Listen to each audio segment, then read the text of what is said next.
Good evening from New York. I'm Chris Hayes. Well, the Republican Party is stuck with Donald Trump. They won't say that publicly, and they sure as heck didn't feel that way just 3 weeks ago when many Republicans were talking about, winning New Jersey in the presidential election, thinking about what jobs they would have in the second Trump administration. But a lot has changed since Kamala Harris replaced Joe Biden on the Democratic side of the ticket. Trump is now losing a race that he was pretty clearly winning before. And let's not overstate things. I mean, Trump is behind in the national polling average. He's behind in the key swing states. But all those leads are narrow. The race is still, because of the nature of American politics, close. And as we have just seen in the last 3 weeks, boy, things can change radically very quickly, can't they? But, I was thinking today, one of the themes of Nikki Haley's short-lived presidential campaign still rings kind of prescient. It was this. Most Americans do not want a rematch between Biden and Trump. The first party to retire its 80-year-old candidate is going to be the party that wins this election. Remember that line? I don't know why it floated into my head today. Some real insight there, gotta say. And it is transferred to what you see in the polls. Donald Trump is now the oldest man to run for a 4-year term as president. He is older today than Ronald Reagan was when Ronald Reagan left office. And Trump isn't new. He's not some novelty anymore. He has been doing the exact same shtick since 2015. He is also very obviously deteriorating in terms of his capacity, his capabilities, and his energy level. As we saw in his glitchy, rambling, difficult to understand audio conversation with Elon Musk last night, where he delivered important public policy messages to the American people like this. Kamala wouldn't have this conversation. She can't because she's not smart. She's not a smart person, by the way. She can't have this conversation. And Biden, we don't even have to talk about it. I mean, he couldn't have this conversation. He would have given up on the first half of a question. He would have walked out.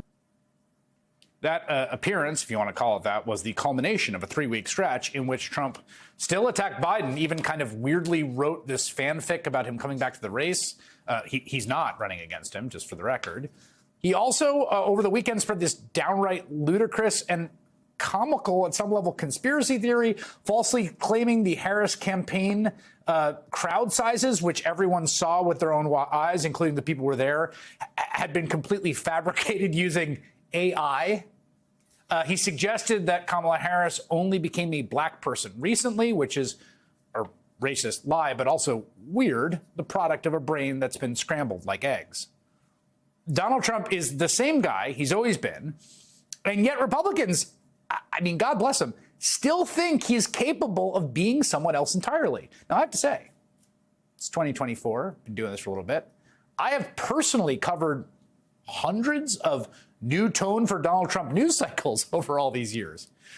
Most recently, we heard it after he survived a genuinely terrifying close call assassination attempt in Pennsylvania, and in the lead up to the RNC. We heard that he changed. He'd mellowed. He was all about unity. As one convention delegate told reporters, the real estate salesman, I think, is a different person. It's a good thing. Humility goes a long way in politics and attracts far more people. I think he's seeing God. Does that sound familiar? Haven't we been hearing this stuff for the better part of a decade?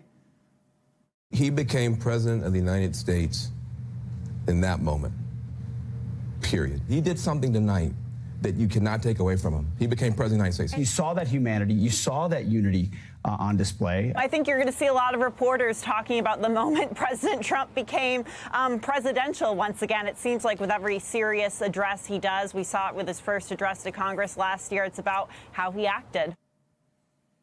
7 years. We've been doing this for 7 years. At this point, it's like Wile E. Coyote and Roadrunner. There's not a lot of narrative suspense about what's going to happen. Yet if you listen to what Republican insiders are still telling reporters, they want Trump to do a pivot. They want him to be more disciplined. They want him to be more presidential. And this time, it will be for real.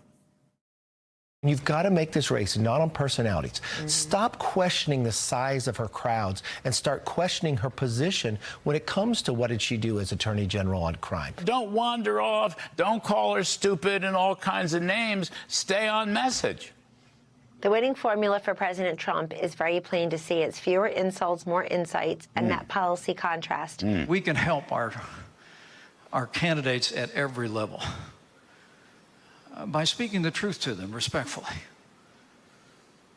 I have some familiarity with that. I did it for 4 years. I almost got hanged for it, but I did keep it respectful. Mike Pence, of all people, should know you can't change Donald Trump. Yet people keep falling into the same old trap. Even the people who joined the Trump 2024 bandwagon at its peak, the people who bought the stock at its highest right after the convention. Some of them showed up to a Trump fundraiser earlier this month on Long Island, including billionaire hedge funders like Bill Ackman. According to the New York Times, at the dinner that evening, Harrison Lefrak, the scion of a New York real estate family whose father is an old friend of Mr. Trump's, asked how Mr. Trump planned to take the narrative back from Democrats, what his positive vision for the country would be. It appeared to be a request for reassurance. Mr. Trump provided none. Instead, he criticized Ms. Harris on a range of fronts before adding, "I am who I am." Say this for the guy, he has more self-awareness, more awareness about himself than a shocking number of people in Republican politics. He won't change. And you know who else understands this? The voters do. Like the ones in this focus group held after Trump's first joint address to Congress and the nation as president back in 2017. That was the one that pundits called so presidential. That is no way the real Donald Trump. No way. Real Donald Trump will surface in probably less than 2 hours. Let's focus on tonight. I think this is the Donald Trump needs to be, and the next thing he needs to do is delete his Twitter feed. Absolutely.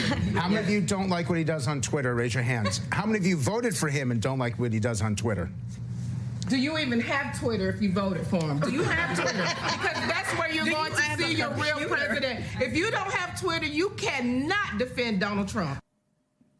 Probably worth mentioning here that in advance of last night's Twitter show with Musk, Donald Trump got back to posting on the site. That's the platform that he was kicked off on for inciting a deadly insurrection at the U.S. Capitol and attempting to end the American democratic experiment. Meanwhile, the Democrats, well, they got something new.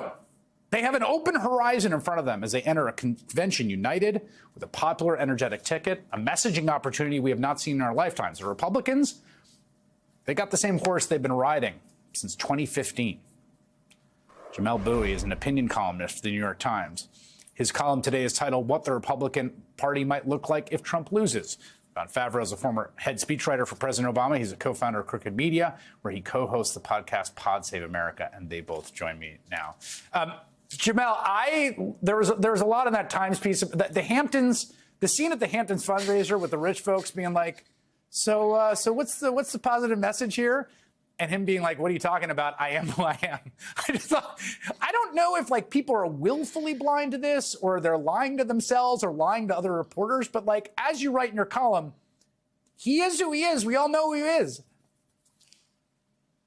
Yeah, it's really bizarre to see people just consistently refuse to take Trump as he presents himself. I honestly find it so troubling almost that these ostensibly intelligent people would be like surprised by the fact that Trump doesn't have any secret plan to get positive. It's almost as if they are doing the exact same thing that I think a lot of voters did in 2016, which is assume that because Trump is rich and because he's on television and because people listen to him, therefore there must be something else there, when there just really isn't.